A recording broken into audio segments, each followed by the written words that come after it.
47장 1절부터 12절 말씀입니다. 47장 1절부터 12절 좀 길지만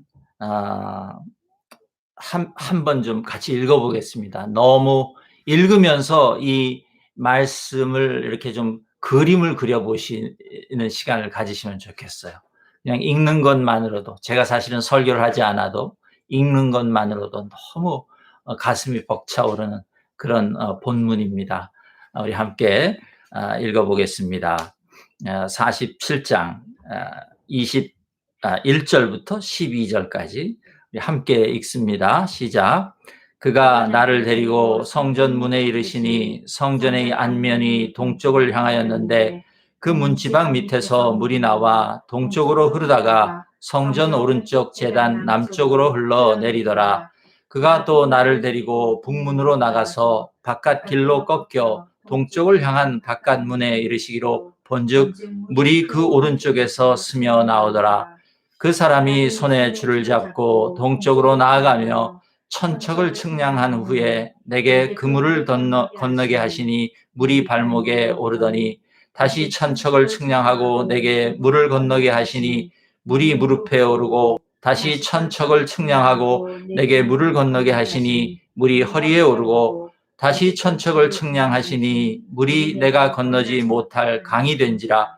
그 물이 가득하여 헤엄칠 만한 물이요 사람이 능히 건너지 못할 강이더라.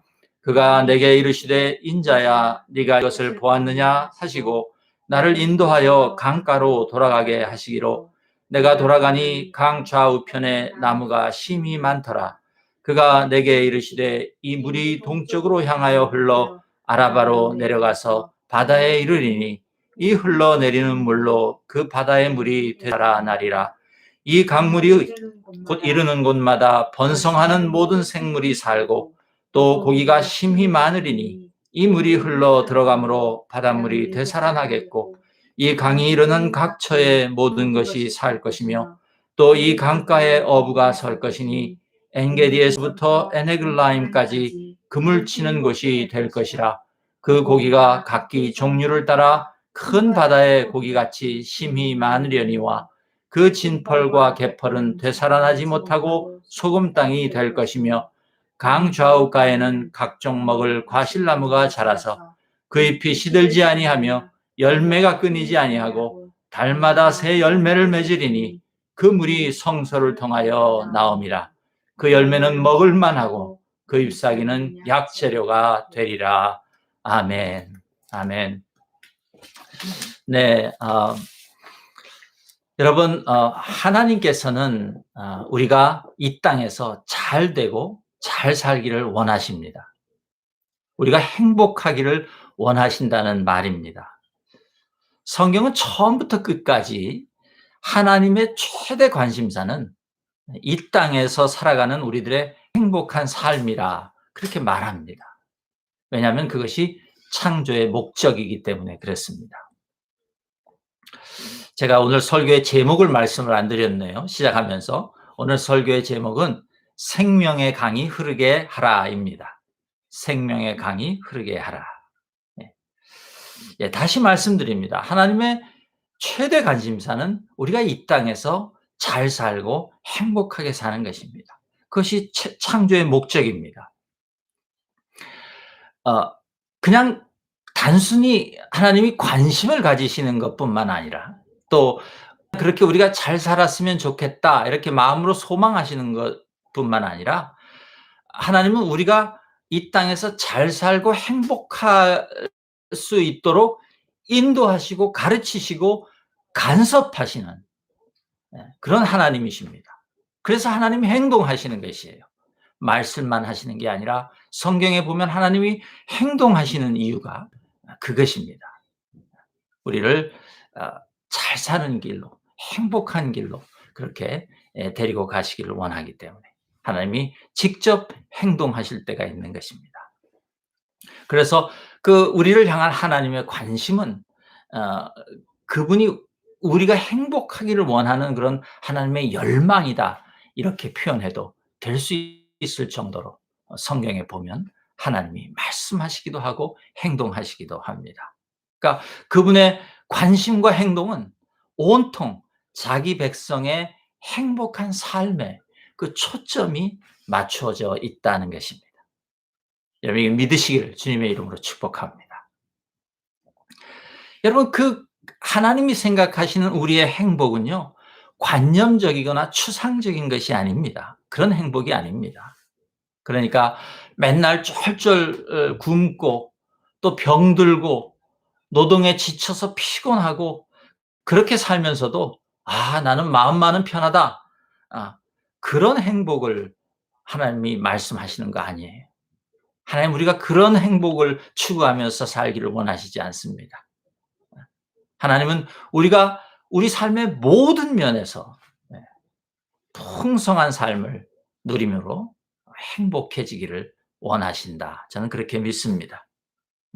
하나님께서 이 세상과 인간을 창조하실 때부터 인간에게 땅을 주신 이유가, 그리고 그 땅의 모든 것을 만드시고 자라게 하신 그 땅을 풍성하게 채우신 이유가 그것이었다. 저는 그렇게 생각합니다.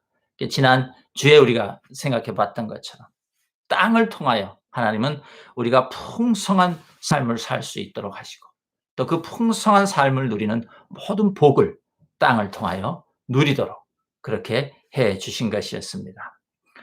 다시 말씀드립니다. 하나님 우리가 당신이 주신 땅에서 행복한 삶을 살기를 원합니다.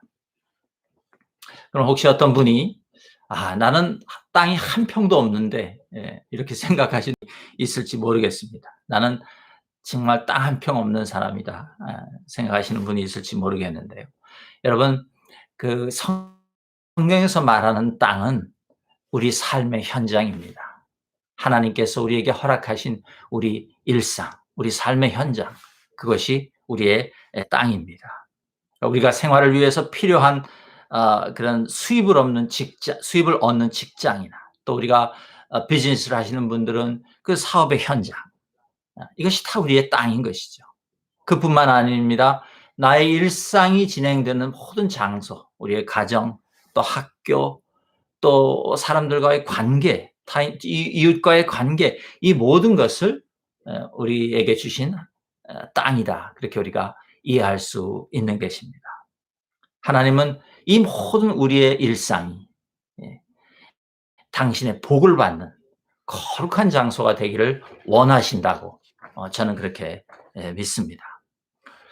고대 이스라엘 백성들에게는요, 땅이 곧 삶 자체였습니다. 그들의 모든 일상이 시작되고 끝나는 곳이 땅이었어요. 그러므로 이스라엘 백성들이 자기 땅에서 쫓겨난 것은 그들이 행복한 삶을 살 수 있는 그 근거로부터 추방당한 것이나 마찬가지였습니다. 그래서 그 땅에서 추방당한 이스라엘 백성들은요, 이제 더 이상 행복한 그런 삶을 살 수가 없었습니다. 비록 그들이 지금 쫓겨나서 가 있는 바벨론 땅은 유대 땅보다 훨씬 세상적인 눈으로는 부유하고 풍성한 곳이었지만 거기에서 그들은 행복할 수 없었습니다. 삶의 의미도 발견할 수 없었습니다. 그렇다고 바벨론에는 하나님이 안 계셨냐? 그것은 아닙니다. 절망에 빠져 있는 그 에스겔을 그발강가, 바벨론에 있는 그발강가로 하나님께서 찾아오셔서 하늘을 열어주시고 거기서도 하나님이 계시고 하나님을 만날 수 있다는 것을 가르쳐 주셨던 그런 하나님 아닙니까? 하나님은 어디에나 계신 분입니다. 하지만 인간은요, 우리는 아무 데서나 행복한 삶을 살 수는 없습니다. 우리가 원하는 어떤 곳에 우리 마음대로 가서 거기도 하나님이 계시니까 거기서 내가 행복하게 살겠다, 그렇게 말할 수 없습니다. 왜냐하면 우리는 하나님이 아니기 때문에 그렇습니다. 여러분, 사람은 하나님이 정해 주신 땅에서 살아야 행복합니다. 이스라엘에게 그 하나님이 정해 주신 땅은 예루살렘이 있는 유대 땅이었습니다. 그 당시에. 저는 우리도 하나님이 정해준 땅에서 살아야 행복하다, 그렇게 생각합니다. 그렇게 믿습니다. 여러분, 만약 지금 내 삶이 행복하지 않다면 제일 먼저 여러분 생각해 보셔야 될 것이, 나는 과연 하나님이 정해 주신 땅 안에서 살고 있는가? 하나님이 정해 주신 그 삶의 바운더리, 경계 안에서 내가 살고 있는가 생각해 보셔야 합니다. 하나님이 정해 주신 땅이다. 그러면 이스라엘 백성들은 예루살렘이 있는 유대 땅을 생각했지만, 지금 이제 예수님께서 오신 이후로 예수님의 이제 재림을 기다리는 우리들에게는 그 하나님이 정해 주신 땅이라는 말은, 다른 말로 하면 하나님의 다스림 안에서 산다, 그런 뜻이 됩니다. 그리고 그 하나님의 다스림이라는 말을 또 다른 말로 바꿔보면 하나님과의 올바른 관계다, 그렇게 말할 수 있습니다. 그러니까 하나님의 올바른 관계 안에서 살 때에만 우리는 하나님이 정해 주신 우리의 땅에서 사는 것이 되는 것이고, 그럴 때 우리는 하나님이 그토록 열망하시는 잘 사는 삶, 행복한 삶을 우리가 살 수 있다, 그렇게 저는 말하는 것입니다. 이스라엘 백성들은요, 하나님이 은혜로 허락해 주셨던 땅에서 살고 있었습니다. 그런데 그들이 그 땅에서 하나님의 다스림을 거부했습니다. 그 결과로 그 은혜의 땅에서 쫓겨나게 된 것이었습니다. 다시 말해서 그들이 은혜의 땅에서 쫓겨나게 된 것은, 다른 말로 하면 하나님과의 관계가 깨진 것이었다, 주님과의 관계가 망가진 것이었다, 우리가 그렇게 말할 수 있는 것입니다. 여러분, 창세기를 보면 첫사람 아담과 하와도 똑같은 이유로 은혜의 땅 에덴에서 쫓겨나지 않았습니까? 에덴은 완벽했고 부족한 것이 없었고 풍성한 땅이었습니다. 그런데 아담과 하와가 하나님의 명령을 어기고 금지된 나무의 열매를 따먹었을 때 하나님과의 관계가 깨어졌고, 더 이상 그들은 그 땅에서 살지 못하고 쫓겨나게 된 것이었습니다. 에덴을 잃어버렸다는 것은 인간이 누려야 할 하나님과의 관계가 깨진 것이다, 그렇게 우리가 그 의미를 생각할 수 있습니다. 여러분, 하나님이 주시는 모든 복의 통로가 땅이다, 그렇게 제가 지난주에도 말씀드렸습니다. 그러므로 나의 삶을 복된 삶으로 우리가 누리며 살기 위해서는 전제 조건이 하나 있습니다. 그 땅, 하나님과의 관계 안에서 살아야 하는 것입니다. 다시 말씀드리면 하나님과의 관계를 먼저 올바르게 누릴 수 있어야 된다, 그 말입니다. 하나님이 주신 땅, 또 그 안에 있는 모든 복을 우리가 누리며 행복한 삶을 살기 위해서는 전제 조건이 있는데, 먼저 하나님을 누릴 수 있어야 된다, 그 말이에요. 하나님과의 관계를 누릴 수 있어야 된다는 말입니다. 하나님과의 관계가 망가지면, 여러분, 우리는 아무리 세상적으로 풍성하고 좋은 땅에 있어도 복을 누리며 살 수는 없습니다. 그것은 하나님이 우리에게 허락하신 복이 아니기 때문에 우리를 행복하게 해주지 못합니다. 성경은요, 복을 누릴 수 없을 뿐만 아니라 그 땅이 오히려 우리에게 저주가 된다, 그렇게 말하기도 합니다. 그러므로 여러분, 정말 우리가 행복한지 돌아보시고, 우리가 행복한 삶을 지금 살고 있지 못하다고 느껴지시면, 그리고 행복한 삶을 정말 살고 싶으시면 먼저 그 전제 조건인 하나님과의 관계를 회복하셔야 하는 것입니다. 그래야 우리가 복 있는 삶이 가능해지는 것입니다. 여러분, 우리가 읽은 그 본문이 속해 있는 그 에스겔서 40장부터 48장, 좀 길지만 그 40장부터 48장은 전체가 하나의 예언이고 환상입니다. 하나님께서 에스겔에게 보여주신, 에스겔의 인생의 마지막으로 보여주신 그런 환상이고, 또 이스라엘의 땅의 회복에 대한 그런 예언입니다. 여러분, 이 장엄한, 정말 이걸 다 읽어보면 정말 장엄한데요. 이 장엄한 환상과 예언이 하나님의 임재를 상징하는 새로운 성전이 지어지고 또 그 안으로 하나님의 영광이 들어오는 그런 장면으로 시작되고 있는 것을 어제 우리가 아침에 토요일 새벽에 보았습니다. 그 이유가 에스겔서 40장부터 48장까지 이스라엘 백성의 회복에 대한 예언이 그 하나님의 영광이 새로 하나님께서 지으시는 그 성전으로 들어오시는 것에서 시작한다는 것. 여러분, 이것을 많은 것을 우리에게 시사해 주고 있다, 그렇게 생각합니다.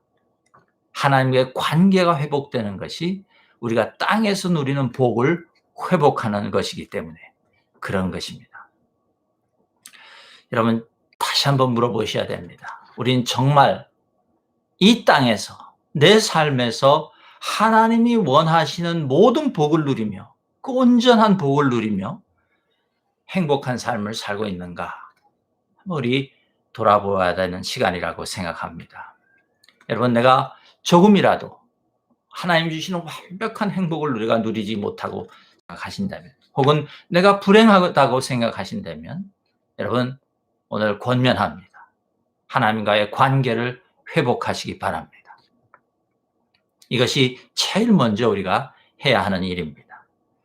여러분, 무슨 씨를 내 땅에 뿌려야 할까? 그래야 무슨 씨를 뿌려야 수확이 많을까? 혹은 얼마나 깊이 땅을 파야 되고 또 어떤 씨를 뿌려야 될까?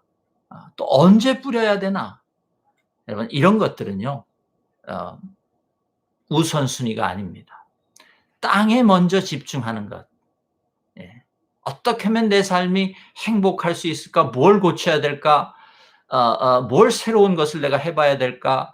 이런 것들에 집중하는 것은요, 순서가 아니라 그 말이에요.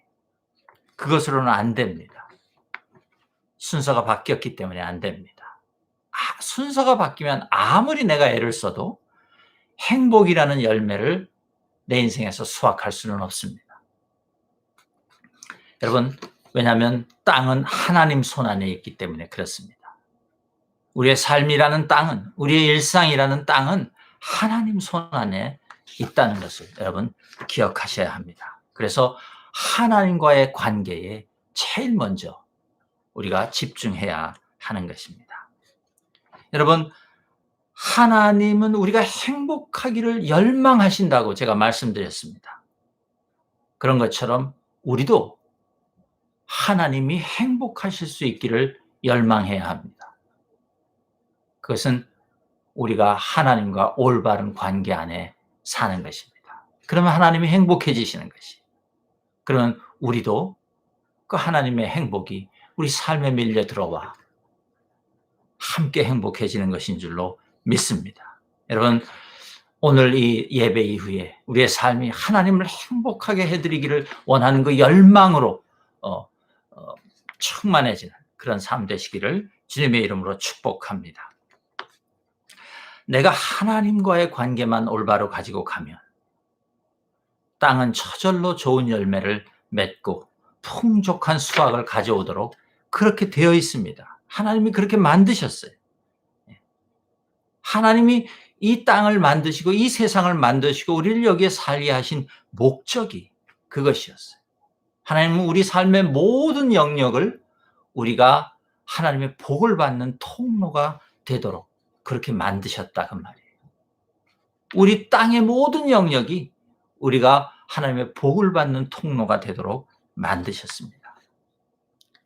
여러분, 우리 주님 예수님께서도 그런 말씀 하셨죠. 너희는 먼저 하나님의 나라와 그의 나라와 그의 의를 구하라. 그리하면 다른 모든 것들은 너희에게 더하여 주실 것이다. 이런 그 말이 무슨 말입니까? 우선순위를 먼저 제대로 가져라. 하나님과의 관계가 먼저다는 것이죠. 그것만 되면 다른 모든 것, 우리에게 필요한 모든 것은 하나님께서 은혜로, 복으로 우리에게 허락해 주실 것이다. 그 말씀을 주님께서 하신 것이었습니다. 여러분, 다시 한번 여러분에게 강조합니다. 하나님과의 관계를 올바로 하는 것이 우리 삶에서 가장 시급한 것이라는 것을 믿으실 수 있기를 주님의 이름으로 축복합니다. 오늘 본문은요, 그 하나님과의 관계가 회복되면 그 성도의 삶이 얼마나 풍성할 수 있는지를 우리에게 그 비전으로 보여주고 있는 그런 본문입니다. 이 비전을 우리가 가만히 묵상해 보면 하나님 안에서 우리의 삶이 얼마나 아름다울 수 있는지, 주님과의 올바른 관계 안에만 있으면 우리의 삶이 얼마나 귀하고 고귀한지 그런 것들을 알 수 있게 깨닫게 해줍니다. 하나님께서 주신 우리의 땅이, 우리의 일상이 얼마나 놀라운 것이 될 수 있는지를 우리에게 가르쳐 준다는 말입니다. 우리가 하나님과의 올바른 관계 안에만 있다면 말입니다. 오늘 이 에스겔이 본 비전을 통해서 우리 안에서 약속된 그 행복한 삶의 비전을 발견하시고 또 그 비전을 회복하시는, 또 그것을 소망하실 수 있는 그런 저와 여러분 될 수 있기를 주님의 이름으로 축복합니다. 그 비전을 좀 자세하게 살펴보기를 원합니다. 1절을 먼저 보시기 바랍니다. 1절을 보시면요, 에스겔이 성전 문 앞에 서 있습니다. 그런데 그 문지방 밑에서 물이 흘러나왔습니다. 물이 스며 나왔다, 그렇게 우리 성경에 말하죠. 그리고 그 성전에서 스며 나온 물은 성전 오른쪽에 있는 제단을 끼고 남쪽으로 흘러내려갔습니다. 2절을 보니까 이번에는 성전 바깥으로, 에스겔이 성전 바깥으로 통하는 북쪽 문으로 나가서 돌아서 동쪽 문 앞에 이르렀습니다. 조금 전에 그 성전 문지방에서 나와서 제단을 타고 흐른 물이 그 동쪽 문 앞에서 보니 그 동쪽 문 오른쪽으로 흘러나오고 있었습니다. 그런데 이 2절에서 그 물이 흘러나오는 것을요, 물이 스며 나오더라 그렇게 말했지만 원문을 읽어보면 그 흘러나오는 모양이 아니라 그 물이 흘러나오는 소리를 표현하는 단어가 나옵니다. 에스겔의 귀에 작은 물병의 뚜껑을 열고 물을 쏟을 때 흘러나오는 그런 골골골골 하는 소리가 들려온 것입니다. 물이 가득 찬 물병을 여러분 이렇게 쏟으면 무슨 그런 소리가 나지 않습니까? 꼬록꼬록꼬록꼬록 그런 소리가 나지 않습니까? 예, 그 소리를 같이 듣고 있는 거예요, 지금. 그러니까 처음에 에스겔은 아주 적은 양이 성전의 문지방 밑으로 스며 나오는 것을 성전 안에서 봤는데, 이제 성전 바깥 동쪽 담 바깥에 나와 보니까 그 성전 동문 오른쪽으로 그 물이, 성소에서 흘러나온 물이 그 바깥으로 이제 흘러나오고 있는데 소리가 들리는 것이에요. 골골골골 하고 그 소리가 들리는 것입니다. 그런데 3절과 5절을 보면요, 그렇게 성소에서 시작해서 성전 바깥, 담 바깥으로 나온 그 적은 양의 물이요, 이제 엄청나게 큰 강물로 바뀌는 것을 보게 됩니다. 에스겔이 500m 정도를 걸어 나가니까 물이 발목에 찼다 그랬어요. 또 다시 500m 정도를 걸어가니까 물이 이번에는 무릎에 찼어요. 또 다시 500m를 걸어 나갔어요. 그랬더니 물이 허리에 찼어요. 그리고 또 다시 500m를 네 번째로 걸어 나갔더니 이제는 걸을 수 없었어요. 헤엄을 쳐야만 그 물을 건널 수 있었어요. 그러니까 큰 강물이 된 것이에요. 그런데 에스겔이 깨닫습니다. 헤엄을 쳐서도 내가 이 강물을 건너갈 수 없다. 그것을 깨닫는 것이죠. 그 깨닫게 되자 이번에는 그 에스겔을 지금 데리고 다니면서 성전을 투어를 해주고 에스겔 옆에 가이드로 따라다니는 그 천사가 에스겔을 그 강둑으로 나갑니다. 그 강둑에 나와서 보니까 거기에는 뭐가 있습니까? 강둑 양쪽으로 그 큰 나무들이 빽빽하게 서 있는 것을 에스겔이 보게 됩니다. 나무들이 심어져 있는 것이에요. 여러분, 이 장면은 우리가 요한계시록을 읽을 때에도 마지막 비전에서 봤었죠. 예. 그래서 그 에스겔을 그런 후에, 그렇게 에스겔이 다 그 장면들을 보고 난 후에 그 가이드 천사가 직접 이 강물에 대해서 설명을 해줍니다. 8절을 보시면 이 강물은 이제 동쪽을 향하여 흘러서 아라바로 내려가서 바다에 이를 텐데 이 물로 인하여 그 바다의 물이 되살아나게 될 것이다. 그렇게 말합니다. 여러분, 동쪽을 향하여 갔다 그랬어요. 예루살렘으로부터. 그러니까 그러면 그 지중해와는 반대편입니다. 지중해는 예루살렘의 서쪽에 있거든요. 그 반대편은 요단강이 있는 쪽입니다. 그리고 요단강의 제일 아래에는 여러분이 잘 아시는 사해가 있습니다. 그리고 거기서 얘기한 아라바라는 지명은 유대 광야를 뜻합니다. 그러니까 유대 광야를 지나서 요단강으로 들어가 사해까지 그 성소에서 시작된 물이 흘러간다. 그렇게 말하는 것이에요. 그리고 이 물은 이제 그 사해에 이르러서 그 죽은 물, 죽은 바다, 사해를 다시 살아나게 하는 그런 생명의 물이다. 그렇게 지금 설명을 해 줍니다. 근데 여러분, 우리 본문에는 잘 나오지 않지만 여러분, 그 예루살렘에서부터 시작해서 사해에 이르기까지의 그 지형을 우리가 좀 생각해 보면 이 말씀의 의미를 우리가 좀 더 실감나고 또 그 의미를 더 잘 우리가 깨닫게 됩니다. 그 예루살렘 성전에서 요단강까지 가는 그 땅의 지형을 살펴보면요. 그냥 그 예루살렘은 산 꼭대기에 있는데 그 산 꼭대기에서 저 밑에 요단강에 유대 광야를 흐르는 그 요단강이 있는 데까지가 무슨 고속도로를 뚫은 것처럼 쭉 이렇게 내려가는 그런 길이 아닙니다. 예루살렘 성전에서 물이 흘렀으면요. 제일 먼저 그 물은 예루살렘 바로 옆에 있는 그 끼고 도는 기드론 골짜기로 먼저 들어가야 합니다. 그리고 그 기드론 골짜기에 들어간 물이 동쪽으로 요단강과 사해를 향해서 흐르려면 동쪽에 버티고 서 있는 감람산, 여러분 잘 아시는 감람산이 있죠? 그 감람산을 올라서 넘어가야 합니다. 혹은 그 밑을 뚫고 가야 되는, 그 밑을 뚫고 들어가는 그 길이 없습니다. 지금 우리가 가서 지형을 살펴보면 그걸 넘어가야 합니다. 그리고 그 감람산을 넘어가면 이제 본격적으로 지형이 이제 낮아지기 시작하는데, 그러나 그 낮아진다고 해서 아까 말씀드린 것처럼 고속도로처럼 낮아지는 것이 아니에요. 거기서 그 요단강까지 이르려면 계속 길은 구불구불하고 또 다른 계곡이 나오고 또 다른 그 언덕이 있고 그렇습니다.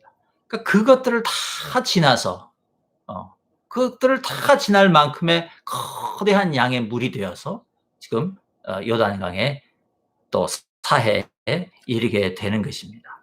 다시 말해서 이 성소에서 시작한 이 물이 강물이 되어서 사해까지 이르려면 여러분 그 물이 지나는 곳곳의 지역들을 다 굽이굽이 적시고 내려가야 된다 그 말입니다. 그래야 마침내 사해에 도달할 수 있는 것이에요. 그 죽은 바다의 물을 회복하기 위해서는 그 예루살렘 성전이 있는 곳에서부터 시작해서 사해까지 있는 모든 골짜기와 언덕을 다 적시고 그렇게 내려갈 수밖에 없다 그 말입니다.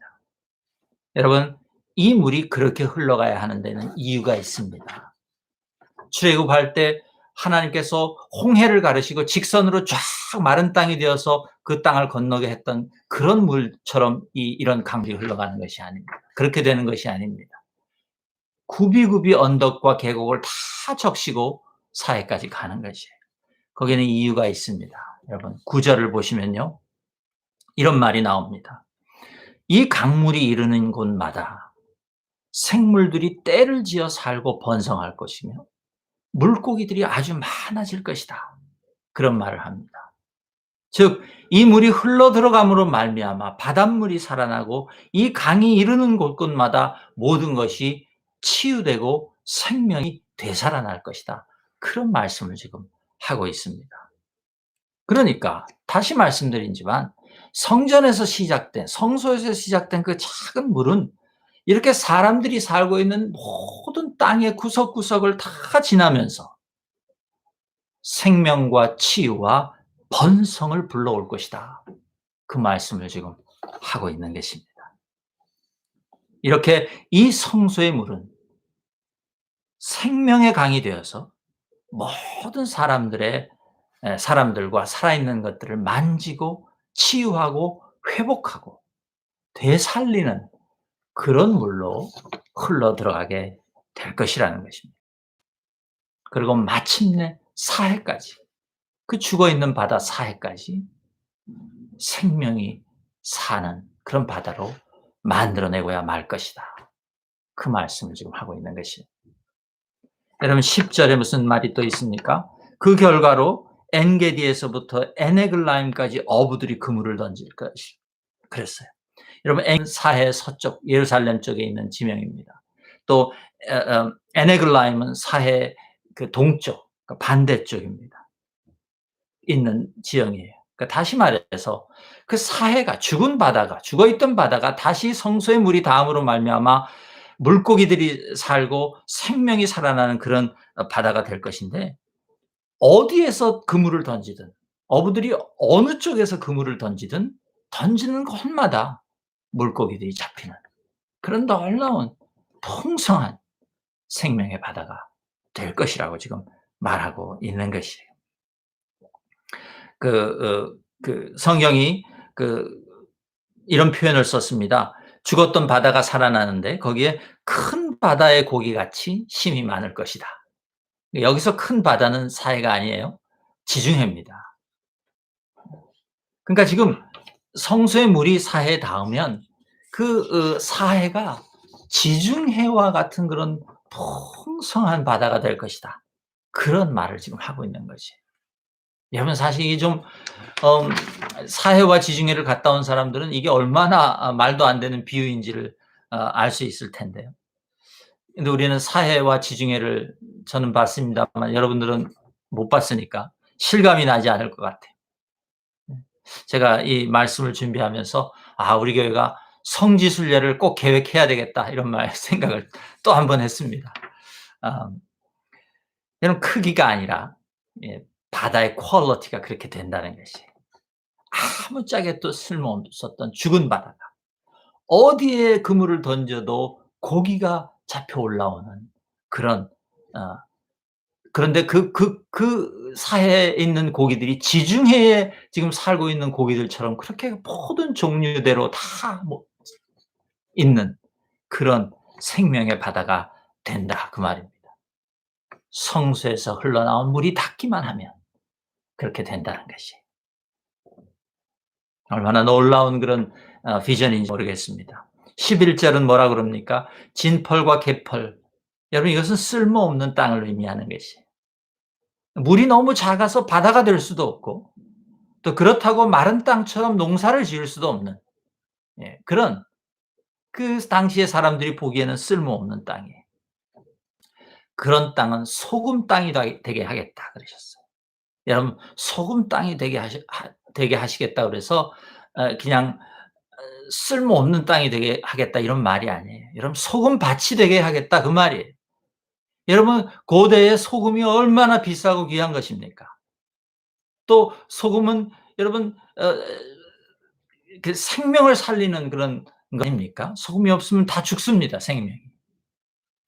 그런 쓸모없는 쌈을 쓸데없는 땅도 하나님께서 귀한 소금을 거둘 수 있는 수확할 수 있는 그런 소금밭으로 만들어 주시겠다. 그렇게 말하고 있는 것이.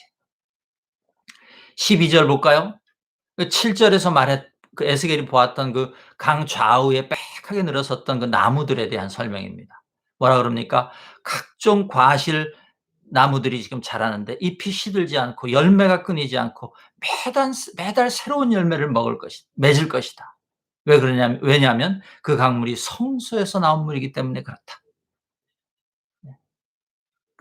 그 사람들이 그 열매를 맺을 것이고 그 잎사귀들은 약재료로 쓸 것이다. 즉 병든 자들을 치유하는 그런 재료가 될 것이다 그 말이에요. 그 강물 자체에 그 생명을 회복하는 능력이 있을 뿐만 아니라 그 강물로 인해서 그 옆에서 자라는 나무의 열매와 잎사귀들도 그렇게 강물처럼 생명을 유지하고 병을 고치는 능력을 가진 그런 것들이 될 것이다. 그 말이에요. 여러분 어떻습니까? 하나님 안에서 그분과의 참되고 올바른 관계 안에서 사는 삶에 대한 약속은 이런 것입니다. 이렇게 풍성한 것입니다. 여러분 지금 혹시 우리 중에 내 삶이 마치 죽은 바다처럼 그렇게 아무 생명력이 없다. 그런 생각이 드는 그런 분들 계십니까? 여러분 사해가 죽은 바다가 지중해로 바뀌는 이 약속을 붙잡으시기를 주님의 이름으로 축복합니다.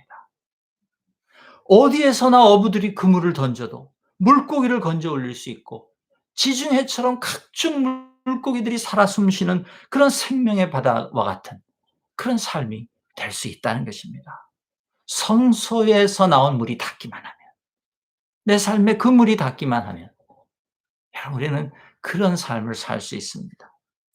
여러분 진펄과 개팔처럼 정말 아무짝에도 내 인생이 쓸모없는 것 같은 여러분 그런 생각이 드시는 분이 있습니까?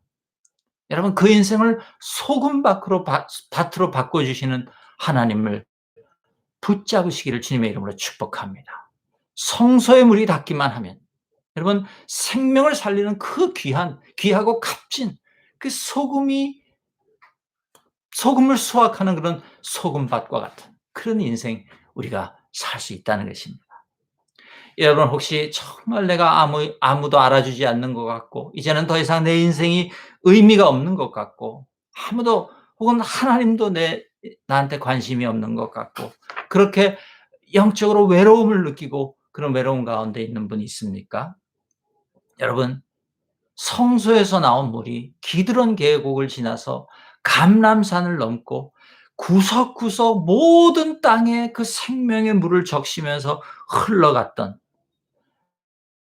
그 사람들이 사는 곳이면 어디든지 찾아서 흘러가서 우리에게 치유와 회복을 주시는 그 성소에서 흘러나오는 물이 나에게도 허락되어 있다는 사실을 여러분 기억하실 수 있기를 주님의 이름으로 축복합니다.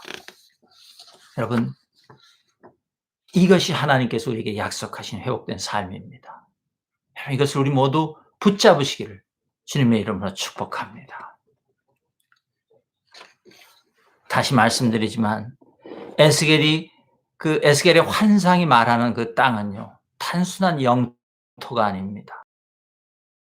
하나님의 다스림을 받아들이는 우리의 삶을 의미하는 것입니다. 여러분 왜 우리가 이런 삶을 포기하겠습니까? 왜 이런 땅을 우리가 허락된 땅인데 포기하겠습니까? 왜 이렇게 아름답고 풍성한 삶을 놓치고 말겠습니까? 여러분 우리에게 허락된 것입니다.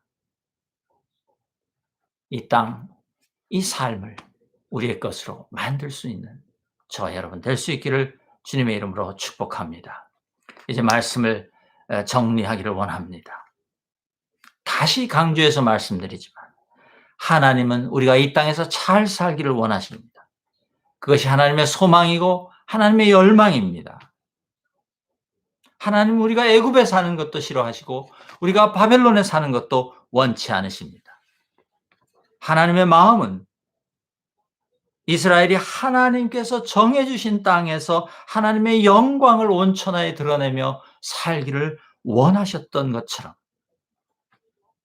지금 우리에도 하나님의 정해주신 우리의 땅, 우리의 삶의 영역에서 우리가 하나님의 영광을 마음껏 드러내며 그 모든 복과 열매들을 수확하고 누리며 그렇게 행복하고 잘 살기를 원하신다고 저는 믿습니다. 여러분, 그 행복한 삶을 추구하면서 여러분 한 가지만 하나님의 그 경고의 말씀을 듣기를 원합니다. 복과 욕망은 같은 것이 아닙니다. 자기 욕망을 채우는 것을 복이라고 착각하시면 안 됩니다. 오히려 하나님의 복은요, 하나님의 거룩하심과 동의어입니다. 같은 같은 말입니다. 동시에 하나님의 거룩하심은 하나님의 복과 상반되는 말이 아닙니다. 대치되는 말이 아니에요. 반대되는 개념이 아니다 그 말이에요. 하나님의 거룩하심 안에 복이 있는 것이고 또 이 땅에서 우리가 하나님으로부터 받아 누리는 그 모든 복 안에 하나님의 거룩함이 함께 있는 것이라고 저는 그렇게 믿습니다. 여러분 우리가 복된 삶을 살기를 원하시죠? 우리가 거룩한 삶을 살기를 원하는 것과 같은 말이다 그 말입니다. 이것이 여러분 깨달아지실 수 있기를 주님의 이름으로 축복합니다. 왜 그렇습니까? 오늘 본 것처럼 하나님으로부터 받아서 누리는 이 땅에서 받아 누리는 모든 것들은 하나님의 성소에서 나온 물이 적셔질 때에 그것이 이 땅에 복이 되고 열매가 되는 것을 우리가 보았기 때문에 그렇습니다. 그러므로 이제 우리 삶에서 하나님의 거룩함이 흘러나가기 시작해야 합니다. 여러분, 우리가 성전이 아닙니까? 우리에게 더 이상 예루살렘과 같은 성전은 없습니다. 에스겔의 성전을 기다리는 것은요, 성경이 뜻하는 바가 아닙니다. 성경은 분명히 주님을 믿는 우리가 성전이라고 말합니다. 요한복음 7장 37절과 38절에 보니까 이런 말이 있습니다. 예수님이 하신 말씀입니다. 누구든지 목마르거든 내게로 와서 마시라. 나를 믿는 자는 성경이 말한 것처럼 그 배에서 생수의 강이 흘러나오리라. 여러분, 하나님과의 올바른 관계를 우리는 어떻게 시작할 수 있습니까? 하나님을 행복하게 해드리는 그 삶을 우리는 어떻게 시작할 수 있습니까? 예수님을 나의 주로 모시는 삶에서 시작된다고 저는 믿습니다. 그때에 우리의 성소에서 거룩한 물이 흘러나오기 시작할 것입니다. 여러분, 주님과 연합하는 삶을 사실 수 있기를 주님의 축복합니다. 주님이 말씀하시는 것을 듣고 주님이 원하는 것을 우리도 원하는 그리고 그것을 행하는 삶을 살기 시작하십시다. 그렇게 우리의 일상에서 생명의 강이 흐르도록 하십시다. 비록 처음에는 아주 작은 양의 물이 흘러나오는 것 같을 것입니다. 답답할 것입니다. 그리고 그 다음에는 작은 병의 뚜껑을 열고 물을 붓는 것처럼 그런 소리밖에는 들리지 않을지도 모릅니다. 하지만 우리가 성령의 인도하심에 우리가 순종하면서 나아가기 시작하면 그 놀라운 그 생명의 물이 우리의 발목을 적실 것이고 우리의 무릎을 적실 것이고 우리의 허리까지 차오를 것이고 이제 우리가 더 이상 그 안에 넘을 수 없는 우리가 그 안에서 헤엄을 칠 수밖에 없는 그러나 우리의 능력으로는 감당할 수 없는 그 생명의 강이 우리의 삶을 덮치고 인도할 것입니다. 그때 우리가 보게 될 것은 그 우리의 삶의 그 강가에 빽빽하게 늘어선 그 놀라운 나무들을 보게 될 것입니다. 생명의 나무들을 보게 될 것입니다. 그리고 그 나무들을 우리는 먹을 것이고 그 나무 잎사귀들로 우리의 모든 아픔과 상처들이 치료받을 것이고 또한 우리의 이웃들이 우리에게로 와 함께 그 생명의 강에 자기들의 삶을 적시며 그렇게 하나님의 복을 받고 누리는 그런 삶을 살게 될 줄로 믿습니다. 하나님의 영이 우리와 함께 하셔서 우리를 거기서 그 강에서 건져내서 강둑으로 옮겨 주시는 그 놀라운 기적의 강을 우리가 살아가게 될 것이다. 그 삶을 살아가게 될 것이라는 말입니다. 여러분, 하나님의 생명의 강은 기적의 강입니다. 여러분, 그 물을 이제 지금부터 우리 삶에서 흘려 보낼 수 있는, 시작할 수 있는 그런 저와 여러분 될 수 있기를 주님의 이름으로 축복하며 기도합니다. 우리 함께 잠깐 기도하겠습니다. 하나님 감사합니다. 오늘 이 놀라운 비전을 우리에게 보여주신 것을 감사합니다. 하나님 우리가 행복하기를 원합니다. 하나님 우리가 하나님 이 땅에서 잘 살기를 원합니다. 그것이 하나님이 이 땅을 창조하신 목적이고 하나님이 우리에게 생명을 주신 목적인 것을 믿습니다. 하나님, 우리가 잘 사는 것이 하나님 결코 속된 것이 아니라 우리가 하나님의 뜻에 따라 잘 살고 행복한 것이 하나님의 거룩하심에 일치하는 것이고 합당한 것임을 하나님 오늘 이 시간 저희들이 듣고 깨닫고 믿습니다. 하나님, 그 거룩한 그 놀라운 풍성한 삶을 살게 하여 주옵소서. 풍성하면서 거룩한 삶을 하나님 우리가 살기를 원합니다. 주님, 이제 우리를 주님 손에 맡깁니다. 인도하여 주옵소서. 그 생명의 강이, 그 강물이 우리의 삶을 덮쳐서 우리가 더 이상 우리 힘으로는 헤엄을 칠 수도 없는 지경으로 하나님 그 안으로 우리가 생명의 강 안으로 들어가게 될 때에 하나님의 주님의 천사가 에스겔을 들어 올려서 강둑으로 돌아가게 했던 것처럼 우리도 그런 삶을, 그 놀라운 생명의 강의 삶을 살게 될 줄로 믿습니다. 하나님, 그 삶을 허락해 주신 것을 감사하며 이제 우리가 우리의 삶이 성전된 것을 알고 그 성전에 그로부터 주님의 물이 흘러나갈 수 있던 그런 경건하고 거룩한 삶을 살아갈 수 있도록 주님 인도하여 주옵소서. 감사드리며 예수님 이름으로 기도드리옵나이다. 아멘. 아멘. 우리 함께 찬양 한 곡 더 할까요?